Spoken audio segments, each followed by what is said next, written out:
পশ্চিম মেদিনীপুরে বড়মার কথা বললেই যে মন্দিরের কথা উঠে আসে তা হলো ক্ষীরপাইয়ের বড়মা। অনেক দিনের ইচ্ছে ছিল বড়মার কাছে যাব, আজ হয়তো মা চেয়েছেন তাই আসতে পেরেছি। সোশ্যাল মিডিয়া খুললেই যে বড়মাকে দেখতে পাই, আজ সেইখানে আসতে পেরে আমি অনেক খুশি। কয়েকদিন আগে এই মন্দিরে একটা ঘটনা ঘটে। একটা মেয়ে এমন বাজেভাবে রিলস বানিয়েছে যা সত্যি মুখে বলার কোনো ভাষা নেই। শোনা গেছে তারপর থেকে মন্দির কর্তৃপক্ষ জানিয়ে দিয়েছে মোবাইল নিয়ে ঢোকা যাবে না আর মন্দিরে। ঘরে বসে কেউ দেখতে পাবে না আমাদের বড়মাকে।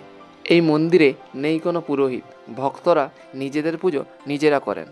৪৫ ফুট বড়মাকে দেখে মনের ভেতরটা কেমন যেন শিউরে ওঠে। জানা যায় এই মূর্তি নির্মাণ করেন রঞ্জিত দাস। শোনা গেছে স্থানীয় ব্যবসায়ী গোপাল রায় ছিলেন কালী ভক্ত, তাই তিনি দেবীর আরাধনায় মেতে উঠতেন। একসময় সমস্ত ব্যবসা ছেড়ে তন্ত্র সাধক হয়ে যান গোপালবাবু। স্বপ্নদোষ পেয়ে এই বড়মার কালীর কথা ভেবে তিনি প্রথমে মাটির তৈরি প্রতিমা পুজো করেন। পরে ক্ষীরপাই শহরে গোকুলি মাঠের শ্মশানের কাছে নিজের জমিনে এই কালী মন্দির প্রতিষ্ঠা করেন গোপালবাবুর পুত্র। আজ থেকে প্রায় ২০ বছর আগে প্রতিষ্ঠাটা হয় এই মন্দির। বড় মায়ের মহিমা ছড়িয়ে পড়ে দেশ বিদেশে।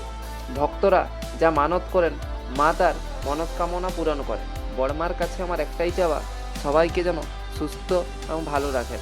এই ভিডিও কয়েকদিন আগের এখন আপলোড করছি, আর তোমরা মন্দিরের বাইরেই পেয়ে যাবে ৫০ টাকা করে পুজোর ডালি।